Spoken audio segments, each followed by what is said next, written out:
성도 여러분, 오늘도 평안하십니까? 지난날 평범했던 일상들이 우리들에게 얼마나 행복한 시간이었는가를 깨우쳐준 코로나가 서서히 물러가는 것 같습니다. 그래서 약간은 마음이 설렙니다. 이러보건대 평범한 일상들이 우리 인생에게 행복을 날라다 주는 중요한 요소였던 것 같습니다. 그래서 범사에 감사하라는 말이 더 와 닿습니다. 물론 그 말씀은 그런 단순한 의미보다 더 깊은 의미의 말씀이지만 평범한 일상이 얼마나 감사한지를 깨닫게 해주는 말이기에 해본 말입니다. 지난번에는 밤의 사람 니고데모라는 제목으로 말씀을 드렸는데 오늘은 물과 성령으로라는 제목으로 말씀드리겠습니다. 오늘 본문은 3장 6절에서 15절의 말씀이 되겠습니다. 거듭나야 한다는 예수님의 말씀에 니고데모가 어떻게 나는 것이 거듭나는 것이냐고 질문하면서 모태에 다시 들어갔다가 나오는 것이냐고 참으로 어리석은 질문을 합니다. 그때 주님께서 거듭남의 방법으로 제시하신 것이 물과 성령입니다. 얼른 보면 거듭나는 방법이 물과 그리고 성령인 두 가지 방법인 것처럼 들립니다. 그러나 이 표현은 히브리 문학에 있는 반복 기법입니다. 히브리 문학에서는 같은 의미를 가진 다른 두 단어를 반복하여 사용해서 자기가 전하고자 하는 그 의미를 강조하는 그런 문학적인 기법이 있습니다. 헬라어로는 물과 성령을 우다토스, 카이, 푸누마토스인데 카이라는 동격 접속사를 사이에 두고 서로를 강조하고 있는 것입니다. 그러니까 물과 성령을 물, 즉 성령이라고 번역해도 된다는 말입니다. 그러면 예수님께서 거듭남의 방법으로 제시하신 물, 즉 성령의 의미에 대해서 알아보도록 하겠습니다. 여기서 물이 바로 믿는 자의 받을 성령이라고 친절하게 설명하고 있습니다. 그러므로 물과 성령으로 거듭나야 한다는 말은 한마디로 성령으로 거듭나야 한다는 뜻이 되는 것입니다. 그런데 굳이 물과 성령이라는 말을 반복하고 있습니다. 그것은 단순히 어떤 단어를 강조하기 위해서만 사용된 것이 아니라 뭔가를 우리에게 떠올리게 만들려는 의도가 들어있는 것 같습니다. 흑암, 물, 성령 하면은 창세기 1장 2절에 땅이 혼돈하고 공허하며 흑암이 깊음 위에 있고 하나님의 영은 수면에 운행하신다는 말씀이 떠오릅니다. 즉 첫 창조의 이야기입니다. 따라서 본문은 물과 성령으로 재창조될 하나님의 백성을 말씀하고 싶으신 것입니다. 성경에서 물은 심판과 생명을 동시에 상징하고 있습니다. 심판과 구원이 동시에 일어나는 사건을 성경에서는 세례라고 부릅니다. 바로 노아의 홍수가 세례이고 홍해수를 마른 땅처럼 걷는 사건이 세례입니다. 저주의 물이 퍼부어져서 죄가 죽고 의인이 살아난 사건을 상징적으로 보여주는 사건이 세례인 것입니다. 그래서 베드로는 물을 가리켜 세례라고 부릅니다. 방주에서 물로 말미암아 구원을 얻은 자가 몇 명뿐이니 겨우 8명이라. 물은 예수 그리스도께서 부활하심으로 말미암아 이제 너희를 구원하는 편이 곧 세례라고 말씀하고 있습니다. 그리고 사도 바울도 이스라엘이 홍해를 걷는 사건을 구름과 바다에서 세례를 받은 사건이라고 표현합니다. 애굽에서 살던 그 죄인들인 야곱의 후손들이 물에 빠져 죽고 이스라엘이라는 하나님의 백성들이 살아 올라오는 사건이 홍해 사건이고 세례 사건입니다. 이렇게 물 곧 세례는 죄가 죽고 하나님의 백성이 살아나는 심판과 구원의 사건을 동시에 상징하고 있는 것입니다. 그런데 그것은 성령으로 말미암아 하나님의 택한 백성들에게 일어나게 될 구속의 사건을 말하는 것입니다. 예수님께서 우리를 대신하여 십자가를 지시고 죽으셨다가 부활하신 것은 저주의 세례를 받으신 것입니다. 그러므로 성경은 죄인은 하나님의 선물인 물과 성령으로 다시 태어나지 못하면 아무리 선한 행위를 열심히 하고 아무리 열심을 부려 종교 행위를 한다고 해도 절대 하나님 나라에 들어갈 수 없음을 니고데모의 이야기를 통해서 우리에게 말씀하고 계신 것입니다. 따라서 물로 포도주를 만드신 가나의 혼인잔치와 성전 파괴 사건이 니고데모의 이야기에서 또 반복되고 있는 것입니다. 구원은 율법과 제사로 대표되는 잎사귀만 무성한 유대교처럼 형식적인 종교 행위에서 일어나는 것이 아니라 오직 십자가 사건을 통하여서 어린 양의 보혈이라는 하나님의 은혜로만 주어지게 된다는 구원의 복음이 또 한 번 반복되어 설명되고 있는 것입니다. 그래야 사람이 바뀌게 되기 때문입니다. 계속해서 주님께서 니고데모에게 거듭남에 대해서 설명해 주십니다. 여기서 육은 자연적인 생명을 말하는 것이고 영은 영적 생명을 말하는 것입니다. 자연적 생명과 영적 생명은 뚜렷하게 구분된다는 것을 주님이 니고데모에게 설명하고 계신 것입니다. 8절을 보면은 주님께서 거듭난다는 것은 바람이 부는 것처럼 어디서 어떻게 오는지는 모르지만 바람이 지나간 자리에는 흔적이 남듯이 거듭난 사람들에게도 흔적이 남는다고 말씀하고 계십니다. 이어지는 11절에서 주님께서 우리는 아는 것을 말하고 본 것을 증거한다고 하십니다. 지금 주님께서 바람을 예로 들어 이 땅에서 알 수 있고 볼 수 있는 가시적으로 나타나는 거듭남의 효력과 열매를 말씀하시는데 니고데모가 못 알아듣는 것입니다. 그러니까 주님께서 우리는 그것을 보고 알 수 있는데 너희가 우리의 증언을 받지 아니한다고 하십니다. 그 말은 이 세상의 것으로 설명을 해 주는데도 왜 못 알아듣느냐는 책망입니다.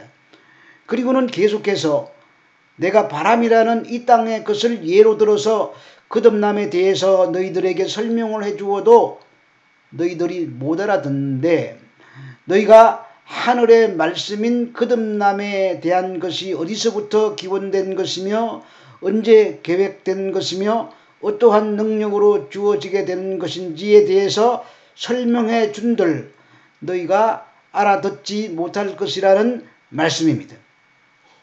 내가 땅의 일을 말하여도 너희가 믿지 아니하거든 하물며 하늘의 말을 일을 말하면 어떻게 믿겠느냐고 하십니다. 성부, 성자, 성령께서는 창세전에 하늘에서 천상회의를 하셨습니다. 그때 참석한 분은 오직 예수님밖에 없으시기 때문에 이 세상에 존재하는 사람들 중에 하늘의 것에 대해서 아는 자는 예수님밖에 없는 것입니다. 그리고 그 하늘의 것들은 물과 성령으로 거듭난 자들에게만 계시로 알려지게 되는 것입니다. 그래서 오늘 본문 13절이 이렇게 마무리가 되는 것입니다. 여기서 하늘에 올라간 자라고 번역이 된 아나베베켄 에이스 톤 우라노는 완료형 시제입니다. 그러니까 하늘에 계셨던 자라는 뜻이 되는 것입니다. 그러므로 13절은 하늘에 계셨다가 하늘에서 내려온 자 곧 인자 외에는 하늘에 있었던 자가 없느니라는 뜻이 되는 것입니다. 그런데 우리들은 그 하늘의 계시를 받아서 우리의 구원이 어떻게 시작되었으며 어떠한 능력으로 이루어지게 되는지를 잘 압니다. 그러니까 우리는 말로 할 수 없는 엄청난 복을 받은 사람들인 것입니다. 본문에서 예수께서 계속해서 우리라는 1인칭 복수형을 쓰십니다. 그 우리라는 무리 속에 바로 저와 여러분들이 들어있다는 말입니다. 예수님을 계시를 받아 알게 된 하나님의 백성들을 모두 우리라는 단어 속에 집어넣고 포함해서 말씀하고 계십니다. 물론 예수님 당시에는 그 우리 속에 포함된 사람의 숫자가 얼마 되지 않았지만 예수님은 장차 구원받게 될 하늘의 별처럼 바다의 모래처럼 많아지게 될 모든 하나님의 백성들을 모두 포함해서 우리라는 단어 속에 집어넣고 계시는 것입니다. 구약 성경은 전체가 다 이 은혜의 복음을 가리키고 있는 것입니다. 그런데 그 구약 성경을 거의 외우다시피 했던 바리새인이여 유대인 관원이었던 니고데모가 그 복음을 이해하지 못하는 것입니다. 그렇게 똑똑하고 공부를 많이 한 사람이라고 하더라도 하나님의 은혜로 물과 성령이 부어지지 않으면 절대 깨닫지 못한다는 것을 우리는 알 수 있습니다. 우리가 너무나도 잘 아는 에스겔서 36장이나 예레미야 31장 같은 곳에서는 단어까지 똑같은 단어를 쓰시면서 물과 성령으로 거듭나게 되는 복을 설명하고 있습니다. 그런데 니고데모는 도대체 그게 무슨 의미인지 그렇게 많이 구약 성경을 읽었으면서도 몰랐던 것입니다. 왜냐하면 하늘의 비밀은 아무리 친절하게 설명을 해주어도 거듭나지 못한 사람은 못 알아듣기 때문입니다. 니고데모가 대답하여 이르되 어찌 그러한 일이 있을 수 있나이까? 예수께서 그에게 대답하여 이르시되 너는 이스라엘의 선생으로 이러한 것들을 알지 못하느냐고 책망하십니다. 그렇다면 우리는 그것을 잘 알고 있는지 한번 확인해 보아야 할 것입니다.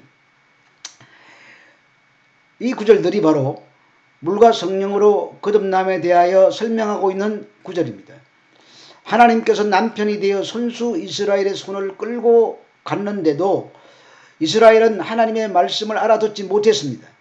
그래서 하나님은 이스라엘의 마음을 새 마음으로 바꾸시기로 하신 것입니다. 그래서 먼저 맑은 물로 그들의 죄를 정결하게 하시고 새 영을 부어 딱딱하던 그 마음을 부드러운 마음으로 바꾸어 주실 것이라고 하십니다. 그 결과 우리가 하나님의 백성이 되는 영광을 누리게 되는 것입니다. 그것이 하나님으로부터 주어지게 되는 거듭남의 내용인 것입니다. 계속해서 에스겔서 37장에서는 거듭남이라는 것이 어떻게 주어지게 되는지 마른 뼈라는 그림을 통해서 우리에게 설명해 주고 있습니다. 에스겔 골짜기에 마른 뼈들이 널브러져 있었습니다. 그런데 하나님의 생기인 르아흐가 들어가자 그 거대한 무리들의 뼈들이 뼈와 뼈가 연결되면서 힘살이 오르고 살이 붙어서 큰 군대가 이루어진다는 이야기입니다. 이 이야기는 그런 이야기가 아니라 사실 이스라엘 백성들이 죽었던 그 육의 생명이 영의 부어짐으로 말미암아 새롭게 거듭나게 되는 탄생하는 새 창조 이야기가 그 속에 담겨져 있는 말씀의 내용인 것입니다. 그것은 우리 안에 계신 성령께서 우리에게 깨닫게 해줬기 때문에 오늘날 우리들은 니고데모, 이스라엘의 선생이었던 니고데모가 깨닫지 못했던 것을 깨닫는 그런 복된 존재가 된 것입니다. 니고데모의 이야기는 이후에도 두 번 더 나옵니다. 한 번은 바리새인들과 제사장들이 예수님을 잡아 죽이려고 할 때에 그들을 막아서서 우리 율법에는 사람의 말을 듣고 그 행한 것을 알기도 전에 심판하느냐 하고 호통을 칩니다. 유대에는 법이 없느냐는 말입니다. 두 번째는 주님께서 십자가에 죽으셨을 때 그렇게 서술이 시푸른 빌라도에게 찾아가 예수님의 시체를 찾아다 아리마대 사람 요셉과 함께 주님을 장사 지내는 장면입니다. 니고데모가 아니었으면 예수님의 시체는 당시 관습에 따라 쓰레기장에 버려졌을 것입니다. 당시에는 사형수의 시체를 가족이나 친지가 찾아가지 않으면 가차없이 쓰레기장에 가져다 버렸습니다. 유대인들과 로마 군인들이 무서워서 아무도 예수님의 시체를 찾아가지 않을 때에 니고데모가 온 것입니다. 유대인들의 눈이 무서워서 밤에 몰래 주님을 찾아왔던 니고데모가 이렇게 담대하게 변하게 된 것입니다. 모략과 침향은 사람이 죽었을 때 냄새를 방지하기 위해서 시체와 함께 싸는 물품입니다. 주님께서 베들레헴에 나셨을 때 동방 박사들이 가져온 예물 중에 모략이 있었습니다. 아기가 태어났는데 시체를 싸는 모략과 침향을 가져왔다는 것은 주님이 이 땅에 죽으시기 위해서 오셨다는 것을 사인하는 것입니다. 그런데 유대의 장례법에는 향품을 준비한 사람이 그 향품이 시체와 함께 쌓일 때 함께 죽는다는 의미가 있습니다. 니고데모는 이제 물과 성령으로 거듭난다는 것이 무엇인지를 알았던 것입니다. 그는 이제 밤의 사람이 아니었습니다. 그래서 요한복음 19장이 굳이 밤에 나왔던 이라고 과거 시제를 쓰면서 물과 성령으로 거듭난 니고데모를 강조하고 있는 것입니다. 그는 예수님의 무덤 앞에서 예수와 함께 죽었고 예수와 함께 살아난 자였습니다. 그래서 그는 빌라도도 두렵지 않았던 것이고 제사장들도 두렵지 않았던 것입니다. 바로 우리가 주님의 은혜로 그런 존재가 된 것입니다. 그러므로 날마다 감사와 찬양이 삶이 되어야 하는 것입니다. 성도 여러분, 니고데모는 밤에 속한 모든 인류의 대표로 등장하는 사람입니다. 그렇게 밤에 속했던 니고데모가 예수님을 만나 물과 성령으로 말미암아 낮의 사람으로 변화되었다는 메시지가 본문 속에 들어있는 말씀의 요지입니다. 그는 세상에 어느 누구도 가지지 못할 지식과 명예와 부와 권세와 탁월한 도덕성과 철저한 윤리 생활로 사람들이 가져야 할 좋은 것은 다 가진 완벽한 사람이었지만 그는 육으로만 살아가는 밤의 사람이었습니다. 그 밤의 사람이 거듭나서 하나님 나라를 볼 수 있는 영의 사람이 되기 위해서는 물과 성령으로 거듭나는 방법 외에는 그 어떤 다른 길이 없다는 것을 성경이 말씀하고 있는 것입니다. 마찬가지로 우리들도 다 밤에 속한 자들로 물과 성령으로 거듭나지 않으면 영원히 하나님 나라에 들어가지 못하고 멸망의 나락으로 떨어질 수밖에 없는 비극적인 인생들이었는데 예수 그리스도의 은혜로 물과 성령으로 거듭나는 복을 받은 자들이 되었습니다.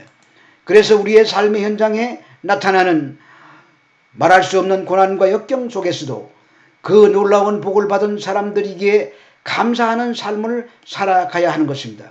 이 어려운 현실 속에서도 기뻐하고 즐거워할 이유가 거기에 있는 것입니다. 다음 시간에는 3장 14절로 17절 말씀 가운데 하나님의 사랑이라는 제목으로 말씀드리겠습니다. 한 주간 동안도 믿음 안에서 참된 평안을 누리시기 바랍니다. 구독자가 늘어나면은 말씀 전하는 자에게 힘이 됩니다. 구독 버튼을 부탁합니다. 감사합니다.